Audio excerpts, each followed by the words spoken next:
Well, there you go then. Newcastle United 4, Chelsea 1 at St James's Park, and a simply fan-bloody-tastic performance by Newcastle United today. From the off, they looked hungry for the ball. They wanted to go forward. And, we said before the commentary, are we going to play a little bit slower today because of the fact that the squad was threadbare? We didn't really know whether we were going to come out and really chase Chelsea down and use all our energy up early doors. But my God, Newcastle United, of course, we know that they just keep surprising us on a consistent basis. And from the off today, look, we had a very good start in 11. There's no doubt about that. We were worried about the bench. Should the game go a little bit differently than it did, we were worried about the bench, about who could come in and maybe be a game changer or something like that. We didn't need to worry, did we? Absolutely not. No time during the game did we need to worry. Yes, Chelsea equalised with a brilliant free kick from Raheem Sterling. But you know what? Chelsea had a little spell of 5 minutes in the first, 15 minutes that we thought, this is going to be an interesting game. It was end-to-end stuff, but no keeper really caused into making a big save early doors. But we were pushing, and you could tell that when we were attacking, that Chelsea's back four were looking a little bit vulnerable. You have to say that chances were there, opportunities were coming, and you just felt like we were knocking on the door at the right time. And then, of course, we take the lead with an absolutely wonderful goal from Alexander Isak. Miley gets the ball on the edge of the box, and you're thinking, hit it, kiddo. Get yourself a goal for Newcastle. But he had the absolute brilliant nous to just look up and see that Isak was on the spin, played him in, Isak and Mile on side. And of course, we know Isak in that situation, in the penalty box, he is an absolute quality finisher. And what a goal, right in the top corner. No chance for Sanchez. And Newcastle go 1-0 up, and you're thinking, hey, come on, these are for the taking. And we continued to go at them after we scored. We didn't sit back. We continued to press. And then it was only, Lascelles tries to bring the ball out, gets over the halfway line, and just takes a real heavy touch on the ball, and he loses it. Sterling's away. Kieran Trippier chases him down. There's not much contact, but Raheem Sterling's going to go down every time he feels something on his back. So he goes down, wins the free kick. And you have to say, the free kick itself was a fabulous finish.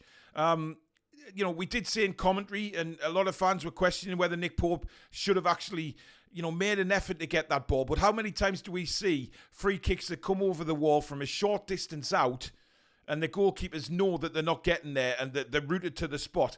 So whether you can look at Nick Pope's actual starting position, I'm not so sure. He then went a bit rocky, Nick Pope. He gave the ball away with an absolutely rotten kick to Conor Gallagher, who completely fluffed his lines. Held onto the ball too long for me before getting a shot away, which he tried a shot on his left foot and completely fluffed it.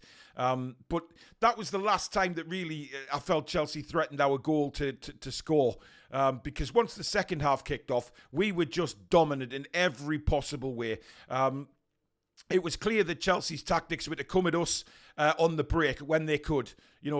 Soak up the pressure as best they could and then try and hit us on the break, which surprised me a little bit because I thought Chelsea might have been more involved, given the bench that Chelsea had was a lot stronger than the one we had today. And I thought that, the players that Chelsea would have available on the bench meant that maybe they would come at us a little bit stronger, a little bit harder. But listen, who cares? We were brilliant on the ball. Some of that passing from Newcastle United today was absolute joy to watch. Again, the passing, the movement, the little areas that they take up on the pitch to get these little passes in. And then once they've got a little bit of space, it's a beautiful, diagonal ball or whatever it is to our wingers, and away we go again. Miley broke up the play really well for Newcastle today, allowed Bruno to go a bit further forward. He was desperate, absolutely desperate to score today was Bruno. It didn't quite happen for him though, but he was just masterful in the middle of the park again. Joe Linton will be kicking himself that he didn't put us 2-1 up just before half-time. Corner came in, and he's literally 4 yards out, and he puts a header wide. Now, he did miss one of those against Dortmund as well, which could have changed the direction of that game. But luckily, it didn't come back to bite Joe Linton in the ass this time, because, as we know, he went on and scored in the second half. We took the lead through a wonderful move again. Brilliant from Anthony Gordon, who was absolutely sensational again this afternoon. He's proven everybody wrong who doubted him. There's no doubt about that. He's just proven everybody wrong. This is why Eddie Howe wanted him. This is why we made that massive push for him last January, because of what he can do and what he's doing now. And once he got up to fitness, he's never looked back. He's just been sensational. A brilliant cross into the box. And Jamal Lascelles, who stayed forward from the free kick, just guided himself into a position right in the middle of the box. And a fabulous header. Sanchez nowhere to be seen to get that. It was just a bullet header. And placed in the right place. He didn't try and do anything spectacular with the header. As the ball was coming across, Jamal knew exactly where he was going to put that and buried it in the corner. And then literally straight from the kickoff, Chelsea play it back. It goes to Thiago Silva, who fluffs up. I mean, very rare you see him fluff a ball like that.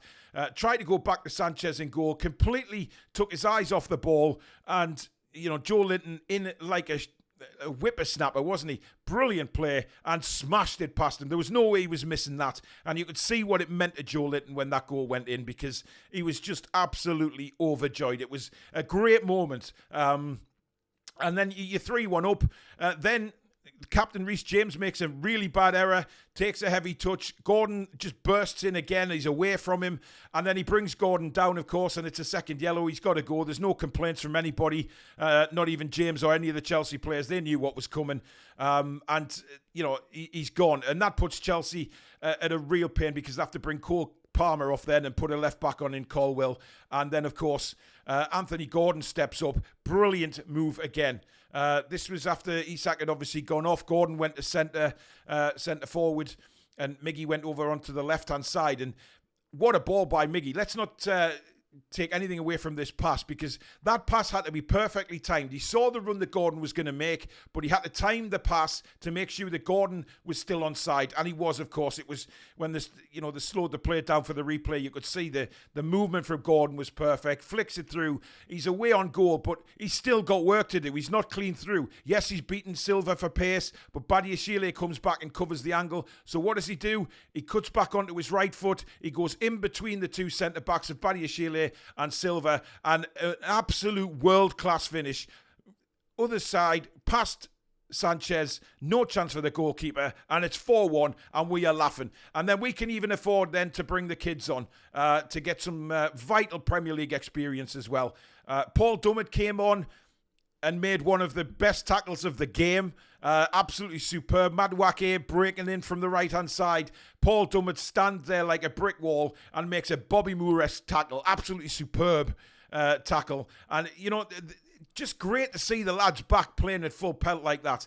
The last couple of games before the international break, we were knackered. It may get that point again where the players are just knackered, but when they are fresh, they are willing, they are ready to go. We are some football team, guys. We really are. It's great to watch.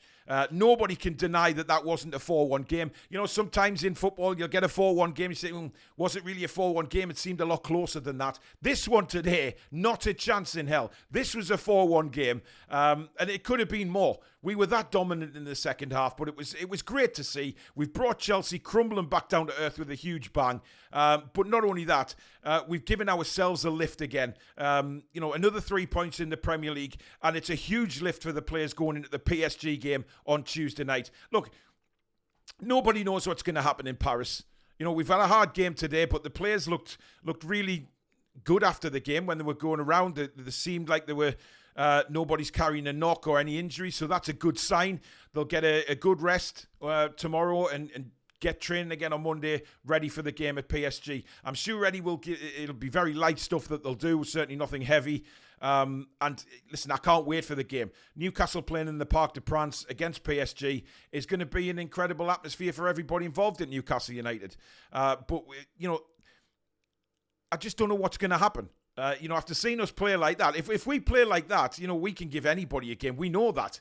We know that from when PSG came to St James's Park, and quite a few other teams have taken a spanking when we play like that. But, again, fatigue will come into it because we are down to the threadbare bones of a squad. But we're on a high. And you know what? When you win like that, the adrenaline is high. You can't wait to get back on the pitch for another game. And hopefully that's what Newcastle United will do. So an absolutely brilliant, brilliant performance. Let me know in the comments what you thought of that win today.